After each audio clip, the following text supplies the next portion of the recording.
Hey guys, long time no see here, and today I want to talk about what if Avatar The Last Airbender got its show-proper animated movie much earlier at its peak. I am so sorry that I haven't been posting weekly. It's just that my schedules have been very booked lately, especially with studies in uni, as I'm excited to see Avatar finally get its show-proper animated movie. Now would actually be a good time to start talking about what if Avatar got its animated movie much earlier, like for example Ben 10 OG, before we get into brainstorming this idea. I want to talk about what I think about the upcoming movie, as I haven't seen it because I refuse to watch these spoilers. And I also want to talk about the leaks, which kind of bugs me. How do I feel about the idea of what they're doing for the movie? Personally, I hope it's as show proper as possible. Hope it's not too far apart from the show. I'm so glad they put Avatar back in the title. When I first heard they took it out, I was enraged, so I decided to edit it back in using the logo of the show and mixing it with the new one, especially adding the movie part to it. Personally, I would have preferred if the movie focused on Team Avatar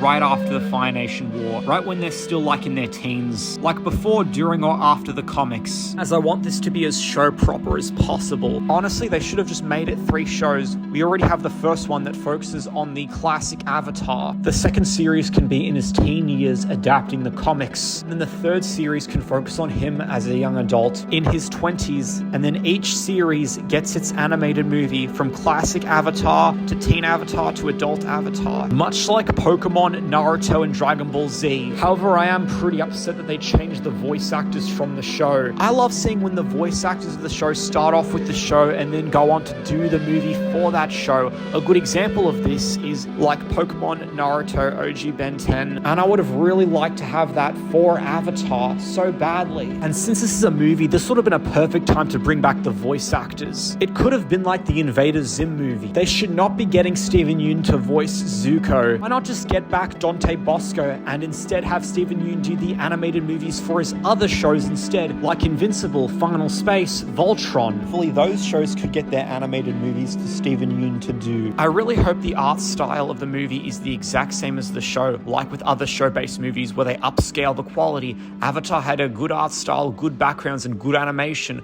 I'd like to see them upscale this and give it the movie treatment. And a perfect comparison is Ben 10 Soto. And I would have preferred if the movie released a lot earlier, but I think it boils down to them not having the resources at the time. Yeah, I feel like Paramount does do a massive disservice to the movie by changing its theatrical release to a streaming release, which is kind of a shame because the movie deserves to be in cinemas, because this is Avatar, the show proper, moving to the big screen for the first time, like all the other show-based films. They can't be that hopeless after the M. Night live action. Just because a live action adaptation did poorly at the box office doesn't mean we can't try again with giving the show a proper animated movie. Unfortunately, things got worse with the leaks, and that really pissed me off, and it was really hurting the hype. Well, luckily I'm not watching the leaks and I'm waiting for the release. Avatar has never gotten its own animated movie before, unlike most shows, so I do not want to see it get tainted like this. They can't keep spreading it around like fucking Easter. And enough about that, let's talk about what would have happened if Avatar got its animated movie much earlier around its peak, like what they did with Ben 10. As you can see, I've taken a lot of inspiration from Ben 10's movie, Secrets of the Omnitrix, and you're going to learn why I chose that specifically, as you're going to see a lot of reasons for why I'm going to take inspiration and how it impacts the film. The 4-part Sozin's Comet finale was more like the -10, the finale of season 4 of Ben 10, but better written. Poster draws some inspiration with the space background. Tattoos glowing orange could be something important later down the line. Like, I haven't planned out the movie's plot Batum for Batum down to the last minute details, but I've planned out a bit of the main stuff essentially, and the little stuff too. The movie would come out around the same time as season 3, possibly after, like during Christmas, late 2008 or early 2009, where the voice actors go on to do the movie for their show, where they get to be more expressive compared to the show. The show still had solid voice acting, but this would be on another level, pushing them to their highest point. The great animation, art style, and backgrounds of Avatar get upscaled to movie level quality, where it's more expressive and cinematic.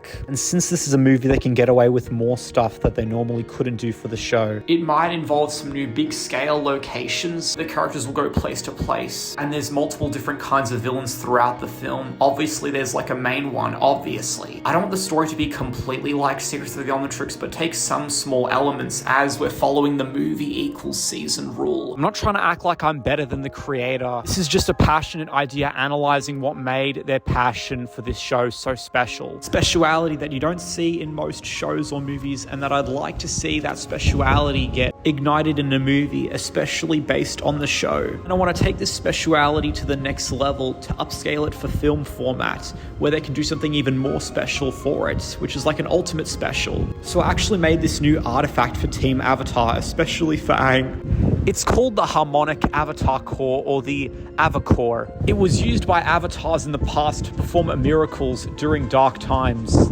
where the avatar struggled. One of the show's strengths is that bending comes from discipline, spirituality, and harmony, and I want to amplify those, as those could be what power the orb, as it would require a lot of that hard work and a lot of effort in order to use, like you go beyond. Well, the avatar is pushed to his absolutes and then has to be patient and then use perseverance. The glop would have a bigger boost, more so than the Sozel's Comet ever did, pushing the avatar to go past his limits, being able to bend blue or purple fire given the right training. And even the new otherworldly element of platinum, not the mundane one you see in Korra. Previous avatars choose to lock it away to keep it safe from the wrong hands. Either they didn't feel worthy or it was confiscated from them. When the Fire Nation took over, they were able to get their hands on it through secret connections.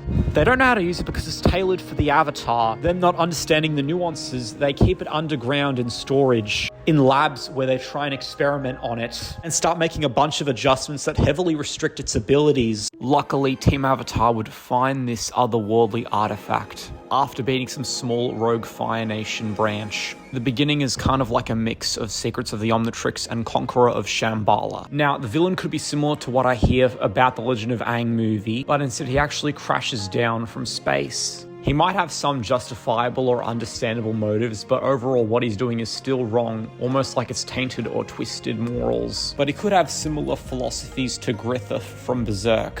And one of the themes that he follows is that he thinks that the ends justify the means, and obviously the Team Avatar won't agree with that. So there are a bunch of spirits that created their own bending that he learned, which is called platinum bending. Everyone in the cast would all get their moments, from Aang to Suki to Katara, Zuko. We might get a small hint of Azula having some redeeming qualities, even if she might not be in the film that much. Aang would have to struggle against the inner evil that he's absorbed from Ozai through his bending, much like the cancelled season 4. This time, it might potentially corrupt the Harmonic Avatar Core, and Aang must make sure it never gets fully corrupted, and that even in the darkest points, he still manages to persevere. I'd find it risky to add spiritual aliens, as Avatar fans might complain the same way Naruto fans did when they introduced aliens in that. But the movie can still get away with things that the show couldn't do, like show more blood, a little bit of cursing like ass and crap, without it feeling out of place. Show some blood and actually have more emotionally raw scenes. If Avatar is one of the best shows, it should have one of the best show proper animated movies, like the other shows. And the movie can replicate what made the show so good. That's all what I have today, folks. I know it wasn't as in-depth as I wanted. It's almost like those videos that talk about cancelled films, the ones on Superman Lives. But it's just that I've been very busy with college lately, and I'm really excited for the new Avatar The Last Airbender movie coming out. Just hope it does well in limited theatrical releases in America, so then it could be released theatrically everywhere, since now they're going to release it this weekend. That despite all our hopeless moments that we've had, we've finally now been given hope, that things are now starting to be more optimistic, almost like a big redemption. But anyways, thanks guys for watching, and feel free to subscribe, share, like, and comment.